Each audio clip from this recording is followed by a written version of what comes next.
As bandas de fanfarra surgiram no Brasil a partir da influência militar e escolar.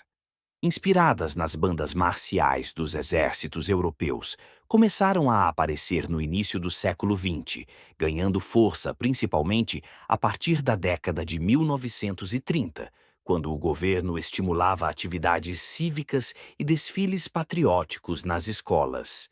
Inicialmente eram compostas por instrumentos de percussão e sopro, caixas, bumbos, pratos, cornetas e clarins, com foco em acompanhar marchas e desfiles em datas comemorativas, como o 7 de setembro.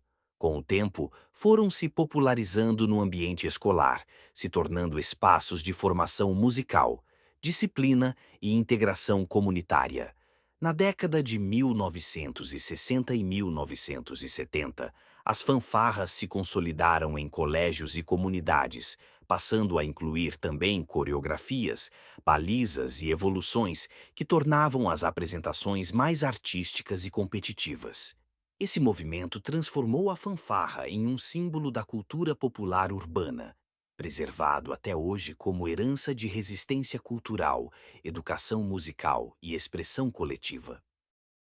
Olá pessoal, muito boa noite. Estamos aqui hoje com o Lucas Rafael Marques dos Santos, mais conhecido como Luque Ribeiro, comandante de marcha e coreógrafo.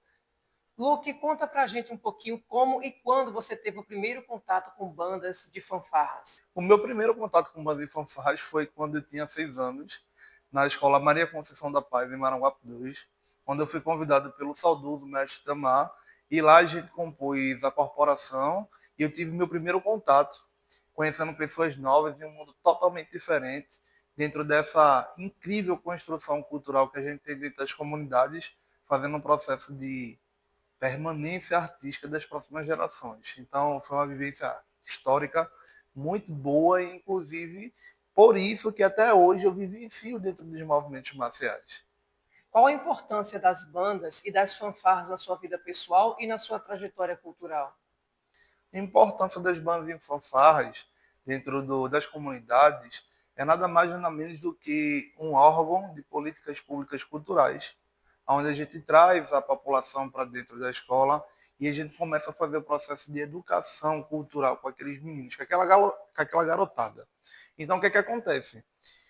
Quando a gente chega dentro de uma nova comunidade, vê os níveis de criminalidade e os baixos índices de políticas públicas, a gente começa a trazer para dentro da escola. Então, aquela garotada que estava na rua, ociosa, passa a ter uma ocupação cultural através das bandas.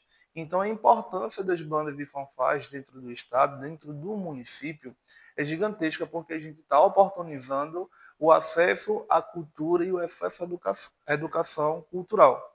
Então, é muito importante para dentro das comunidades a gente trazer essas bandas, porque a gente causa um impacto direto, um impacto indireto, e torna-se um agente de políticas públicas e um processo de revitalização cultural e ressocialização também para aquela garotada que está ociosa nas comunidades. Conta um pouquinho sobre a história das bandas da sua cidade. Raiz, as bandas daqui da minha cidade são muito interessantes. A gente só tem potências. A gente tem a banda da escola José Firmino da Veiga, que é no centro de Paulista, que é uma escola da rede municipal, que hoje é a banda marcial que mais tem títulos no Brasil. A nossa cidade é um celeiro musical, um celeiro de músicos, onde a gente consegue trazer a criação do músico do zero até o nível profissional. A gente também tem a escola Maria Alves Machado, que é uma escola da rede estadual, situada no bairro de Maranguape 2, que é tricampeã Norte-Nordeste, pentacampeã Rede Globo, tem uma vasta carreira de títulos dentro da Copa Pernambucana de Banda e Fanfarras. É uma banda musical pontual. No Conjunto Beira-Mar, a gente também tem a aniversário infantil, a famosa UI, a minha laranjinha, né, minha banda do coração.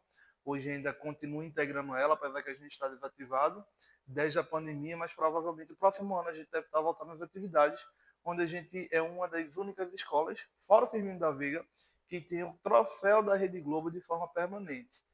Dentro do concurso da Rede Globo, para alguma escola ganhar o título transitório permanente, a gente tem que ganhar um campeonato 3 anos seguidos competindo com 40 bandas, tem que ter a maior pontuação. Então, a história das bandas de fanfarras em Paulista é muito rica e a gente traz para todo o estado de Pernambuco uma ramificação daquilo que a gente plantou alguns anos atrás, que é aquela garotada que a gente tirou da ociosidade, trazendo eles para a Universidade Federal. Hoje a gente tem bacharel, como eu não sei se eu posso falar nomes, mas eu vou evitar, mas uma ex-trombonista do Firmino da Veiga, que foi a primeira mulher a concluir o curso de trombone na Universidade Federal de Pernambuco. E foi uma aluna do Firmino da Veiga, ex-aluna do professor José Vasconcelos, que também foi meu professor, uma figura. Dentro da nossa cidade, a gente tem essa criação aí que é muito vasta, então acho muito importante esse processo de construção artístico-cultural, e não só para a questão de educação, mas também para a questão da profissionalização, onde a gente tem muito desses jovens que hoje já não são mais jovens, são pessoas adultas e adolescentes que ganham a vida tocando em bandas de baile, orquestras de frevo, bandas de forró, como até mesmo Avião do Forró. Temos pessoas lá e dentro de outras bandas grandes, mas muito interessante. A história da gente é muito vasta para ter um processo de construção cultural.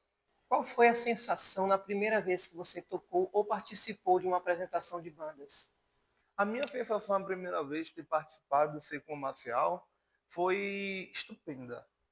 Era uma vibração de energias, uma realização em ver as corporações em um desfile cívico que eu estou participando daquilo. Porque eu cresci tendo a vivência de acompanhar as pessoas tocando, porque eu morava perto de uma escola que tinha bandas, que tinha uma banda, e eu não podia participar porque era muito pequeno. Então, quando eu atingi a idade que poderia participar, para mim foi uma realização imensa, gigantesca. Então, foi uma coisa que foi divisora de águas, me trouxe a estar presente até hoje aqui. Que papel você desempenha na banda hoje e como chegou até ele? O papel que eu desempenho hoje é... Eu sou comandante de marcha e sou coreógrafo, mas eu também sou coordenador da banda. A gente está ali para pensar do zero, montar o plano de aulas, ver como é que vai ser o ano letivo, ver quem a gente tem de novos, porque a gente já vem trazendo o pessoal que já tem experiência, então a gente iniciar do zero com os que estão tendo o primeiro contato com a banda marcial ali, para que os antigos possam passar essa troca de experiências. Então, assim, hoje a gente desempenha um papel muito importante, que é pensar, idealizar, projetar e executar junto com a equipe gestora o projeto que a gente começa agora a construir em dezembro. Em janeiro a gente está finalizando, no meio de janeiro para o começo de fevereiro a gente está começando a colocar em prática.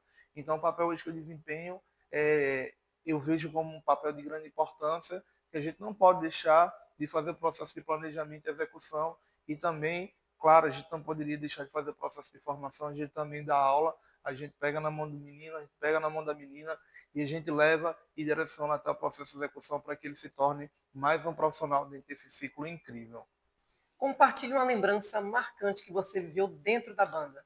Uma lembrança muito marcante foi quando eu concorri ao Campeonato Brasileiro da CNBF, o Campeonato Nacional de Bandas e Fanfarras, e concorri com os melhores comandantes do Brasil, né?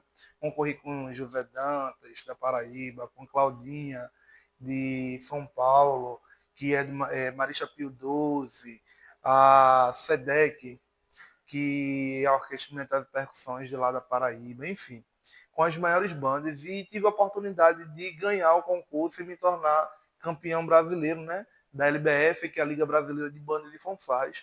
Isso é uma experiência que marca muito a minha trajetória dentro do meu marcial. E uma outra lembrança que me marca muito dentro das bandas marciais é quando me lembro de Itamar Rodolfo, que foi a pessoa que me trouxe para dentro do ciclo, que infelizmente hoje não está mais entre nós, mas foi o primeiro homem que acreditou em mim, foi o primeiro homem que me deu liderança à frente de Amanda Marcial, fazendo a gente dar segmentação nesse ciclo gigantesco. Então, essas duas lembranças do ciclo marcial, para mim, é muito importante, porque são divisores de água. Foi o meu primeiro título de campeão nacional e o homem que me direcionou ao movimento de bandas de fanfarras dentro do estado de Pernambuco, dentro do Brasil, onde a gente se torna esse ícone para todo o estado e fora dele. Luke, na sua opinião, qual a importância das bandas na cultura popular e para a cultura local? Na minha opinião, a importância das bandas e fanfarras dentro da cultura popular é gigantesco, porque as bandas elas deixam de ser apenas uma banda de escola, uma banda marcial, para ser um movimento e uma atividade contemporânea, onde está trazendo todo momento inovação, músicas de atualidade, músicas de uma outra geração, e que a gente traz para dentro do mercado e a gente traz para dentro da vista das pessoas, para que quem esteja lá no público esteja tendo uma receptividade e recebendo um produto sempre contemporâneo, que nunca deixe passar da atualidade. Luke, ao seu ver, quais as principais mudanças que essas apresentações trouxeram para a sua cidade e nas escolas pelas quais você passou? As bandas e fanfarras contribuem de uma forma gigantesca para dentro do mercado Prosecco. Como a gente já falou anteriormente, as bandas conseguem fazer o processo de resgate social e ressocialização de diversos jovens. Então, é muito importante para dentro da comunidade que a gente faça o apanho, faça o levantamento dos dados da comunidade, entender quais as dificuldades, as maiores dificuldades e trazer. Porque muitas vezes a gente traz aquele jovem para a gente da corporação, para que eles também possam se alimentar e fazer o processo de investimento dentro de uma carreira artístico-social e uma carreira artístico-cultural. Quais são as maiores dificuldades que as bandas e as fanfarras enfrentam atualmente? A maior dificuldade das bandas de fanfarras hoje chama-se investimento e aquisição de bens. Por quê? A cada dia elas estão num crescente maior e muitas das vezes não tem um agente patrocinador para que essas bandas tenham estrutura. Muitas delas não têm uniformização. Então, hoje, na atualidade, o que é mais importante, o que traz de mais necessidade para elas, é investimento e aquisição, não só de bens, mas também como de padronização de investimentos. Luke, em algum momento você já pensou em desistir? Se sim, o que te fez continuar? Não, nunca pensei em desistir, até porque mesmo se tornou uma marca identitária em mim, uma identidade de vida, uma identidade artística. E o que me faz continuar é saber que a cada dia a gente pode construir novos horizontes através das bandas de fanfarras. Luke, qual o seu maior sonho dentro do universo da fanfarra? Meu maior sonho dentro do universo marcial é saber que todas as corporações, todas as bandas estão recebendo uma atenção, um investimento da iniciativa pública para que elas tenham as suas manutenções mensais e anuais. Então é muito importante que a gente tenha um olhar especial para essa movimentação e que as bandas marciais tenham esse universo de investimento. Então seria o meu maior sonho saber que todas as corporações têm uma estrutura para que elas tenham a sua manutenção e o seu funcionamento hábil em tempo legal. E o que você imagina para o futuro das bandas e fanfarras do Brasil? O que eu imagino para as bandas de fanfarras no futuro no Brasil é saber que a gente está evoluindo e chegando perto das atividades como os Estados Unidos. Os Estados Unidos hoje tem um investimento bem grande, gigantesco, onde a gente traz a comunidade para dentro das bandas de fanfarras e a comunidade leva até como se fosse jogo de futebol. Nas apresentações de bandas de fanfarras nos Estados Unidos, eles lotam o estádio de futebol. Lá nos Estados Unidos tem uma banda chamada Arcadia, que essa banda tem mais de 500 componentes. Então, a cultura marcial lá é muito grande e a gente vai levando a nossa cultura local para o amanhã, para as futuras e próximas gerações. Se você pudesse resumir em uma frase bandas e fanfarras, qual seria? Resistência e renovação. Resistir os dias que não são fáceis e renovar a cada dia o ciclo marcial. Luke, para finalizar, que mensagem você gostaria de deixar para as novas gerações que estão chegando agora para as bandas e fanfarras? A mensagem que eu gostaria de deixar é perspectiva, eficácia e início. Sempre inicie uma nova experiência, mergulhe em um novo mundo e venha conhecer o mundo marcial. O mundo marcial transformou a minha vida. Hoje eu sou o homem que sou por conta da arte educacional que ganhei e adquiri dentro das bandas de fanfarras. Então, deixem serem transformados por uma nova experiência, pelo novo impacto de vida.